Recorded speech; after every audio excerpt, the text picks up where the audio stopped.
Peoples mall के पीछे करोंद भोपाल मध्य प्रदेश में गुरुजी पंडित प्रदीप मिश्रा जी द्वारा वाची जा रही महामृत्युंजय शिव महापुराण कथा के 13 जून मतलब चौथे दिन की कथा पूर्ण हो चुकी है।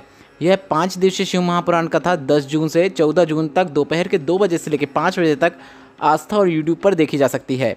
आज की कथा बहुत ही रोचक थी, बहुत सारे नए नए उपायों से भरपूर थी। गुरुजी ने बताया जिसमें कर्जा मुक्ति वाला उपाय है, रोग मुक्ति वाला उपाय है, महिलाओं के लिए विशेष उपाय है और शरीर में कहीं पर भी गांठ हो गई है तो उसे गलाने वाला बिल्कुल नया उपाय है। और कल मतलब 14 जून 2023 दिन बुधवार का है और तिथि है योगिनी एकादशी की। इस विशेष तिथि के दिन एक विशेष उपाय आपको करना है। काफ़ी अच्छा लक्ष्मी प्राप्ति धन प्राप्ति उपाय हम आपको इसी वीडियो के अंत में करके दिखाएंगे। यह उपाय सिर्फ और सिर्फ इसी दिन किया जाता है, इसलिए आप वीडियो के अंत तक बने रहें ताकि कोई भी उपयोगी जानकारी आपसे ना छूटे। उससे पहले आज की कथा में गुरुजी ने 12 उपाय पत्र उपयोगी जानकारी दी है। सभी की जानकारी हम आपको इस वीडियो के माध्यम से दे देंगे। अगर आपने आज की कथा नहीं सुन पाई है तो पूरी कथा का रास्ता तो आपको इस छोटे से वीडियो से प्राप्त होने वाला है। कल के वीडियो में हमने आपसे एक प्रश्न किया था कि भोलेनाथ के अश्रु से क्या उत्पन्न हुआ है, तो सही उत्तर है रुद्राक्ष। और आज के वीडियो का प्रश्न आपकी स्क्रीन में दिखाई दे रहा है जो कि इस प्रकार है, गणेश भगवान की कितनी संतान है? ऑप्शन इस प्रकार हैं 1, 2, 3, 4। आप इस प्रश्न का उत्तर अभी कमेंट के जरिए भेज सकते हैं। हम इस प्रश्न का उत्तर आपको कल के वीडियो में बता देंगे। बढ़ते हैं आज की कथा की पहली जानकारी की ओर। कथा शुरू होते ही गुरुजी ने कहा, लोग भोग विलास, झूठ, प्रपंच, बेईमानी, कपट करते हैं अपनी जवानी में, अर्थात पाप आप अपनी जवानी में करते हैं और पुण्य अर्जित करने का कार्य आप अपने बुढ़ापे में करते हैं। इसमें श्रेष्ठता की नीति नहीं है, ऐसे में आपको कुछ भी फल की प्राप्ति नहीं होती है। बढ़ते हैं आज की कथा की दूसरी जानकारी की ओर।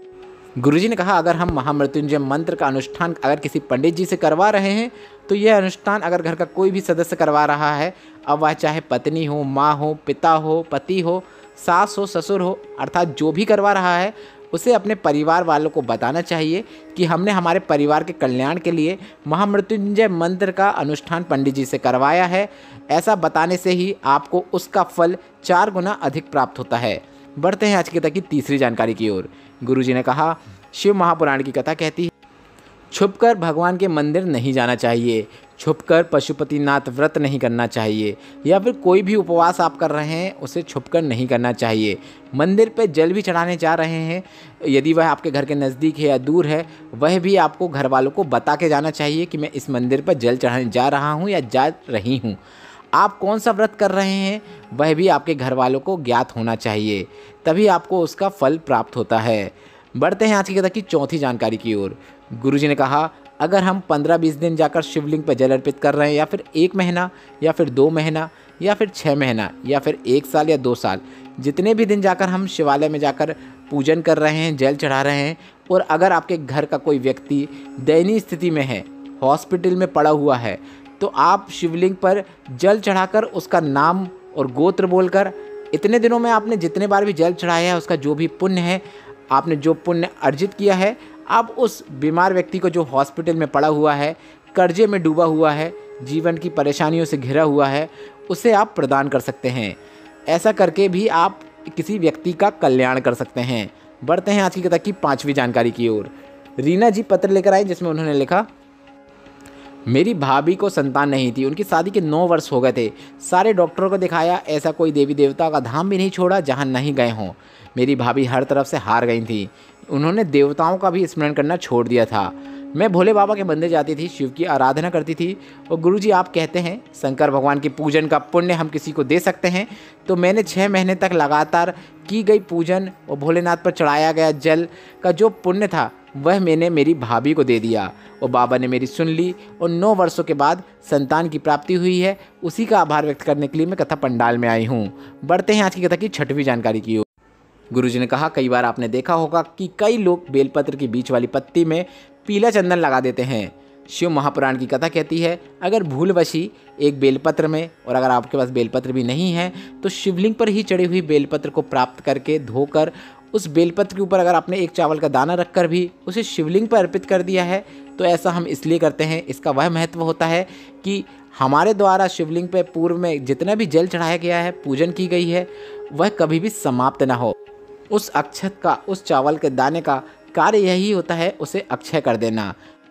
बढ़ते हैं आज की कथा की 7वीं जानकारी की ओर। रक्षाबंधन में बहनें अपने भाई को तिलक करती हैं और तिलक करने के बाद उन्हें चावल लगा देती हैं। गुरुजी ने कहा मंदिर में अगर आप पूजन कर रहे हैं या फिर घर में कोई अनुष्ठान करवा रहे हैं तो पंडित जी भी आपको मस्तक में तिलक लगाने के बाद उसमें चावल जरूर लगाते हैं। आपके घर में शादी या कोई समारोह होता है उसमें भी तिलक लगाने के बाद चावल जरूर लगाया जाता है। अक्षत का उपयोग शुभ कार्यों के लिए किया जाता है और ऐसा इसलिए किया जाता है कि यह जो शुभ अवसर हमारी ज़िंदगी में आए हैं ऐसे बार बार आएँ। और गुरुजी ने कहा ऐसा एक समय रहता है जब आपको तिलक लगाने के बाद चावल नहीं लगाया जाता। वह समय जब आपके घर में कोई शांत हो जाता है और जब पगड़ी की रस्म होती है, पगड़ी का कर्म होता है, तब उस समय जो मस्तक में तिलक लगाया जाता है उसके बाद चावल नहीं लगाया जाता। ऐसा इसलिए किया जाता है कि भगवान से निवेदन किया जाता है कि ऐसे दुख की घड़ी, दुख के क्षण हमारे जीवन में बार बार ना आए, इसलिए उसे चावल ना लगाकर उसे अक्षय नहीं किया जाता। भविष्य पुराण, कुर्म पुराण और नंदी पुराण, इनमें आपको अक्षत के महत्व का वर्णन प्राप्त होता है। बढ़ते हैं आज की कथा की 8वीं जानकारी की ओर। गुरुजी ने कहा एक चावल का दाना जब हम माता अशोक सुंदरी के स्थान पर अर्पित करते हैं तो उसका क्या महत्व होता है। अब यहाँ पर गुरुजी ने एक बिल्कुल नया और विशेष उपाय बता दिया है जिसे आप ध्यान से समझें। पहले यह समझ लें कि यह उपाय किन्हें करना है। अब यह उपाय पुरुष हो या स्त्री कोई भी कर सकता है जिसके शरीर में कहीं पर भी गांठ हो गई हो। अब वह पुरुष हो या स्त्री, दोनों में से कोई भी यह उपाय कर सकता है। ऐसी माताएं बहनें जिनके गर्भाशय में गांठ हो गई हो, गर्भाशय में गांठ का डॉक्टर ने ऑपरेशन की बोल दिया हो, गर्भाशय में समस्या हो, तो वे भी यह उपाय कर सकते हैं।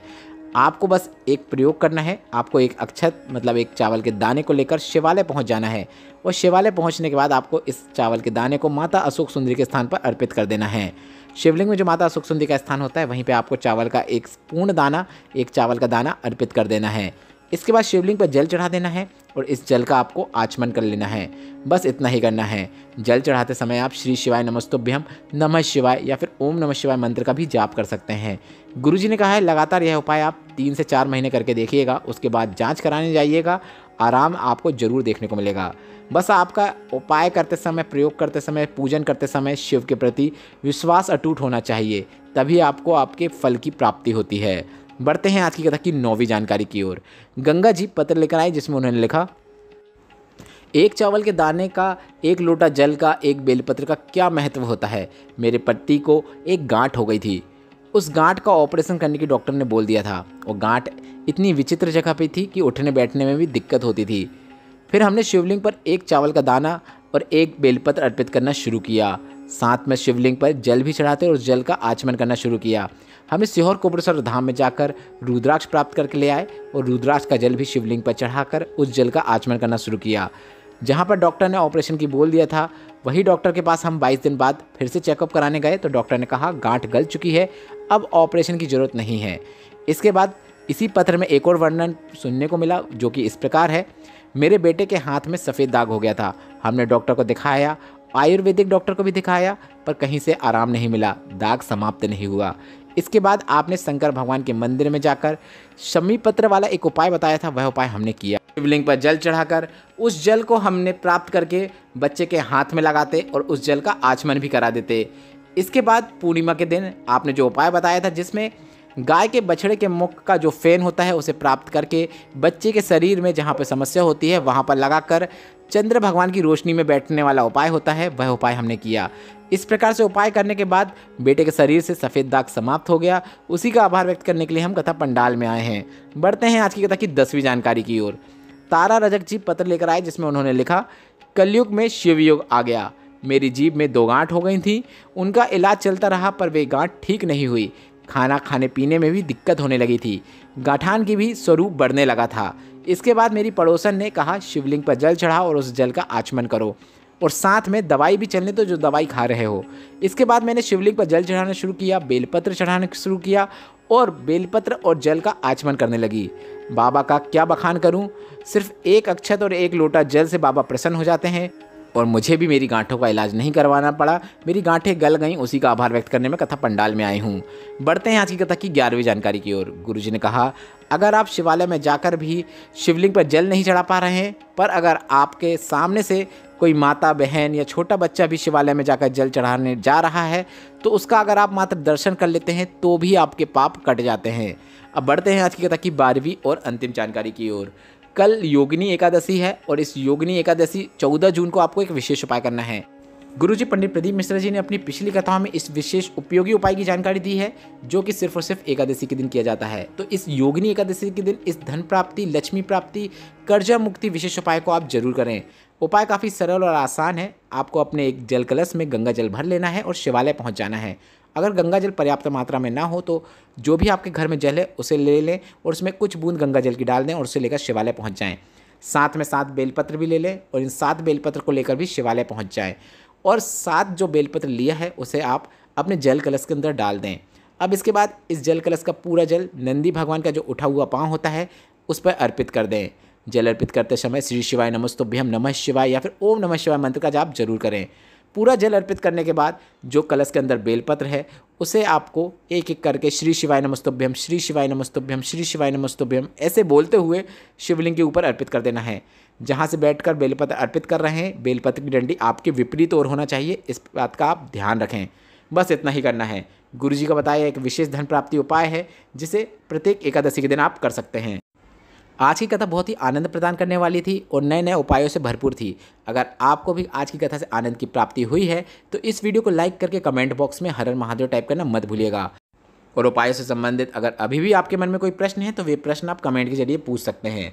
श्री शिवाय नमस्तुभ्यम, हर हर महादेव।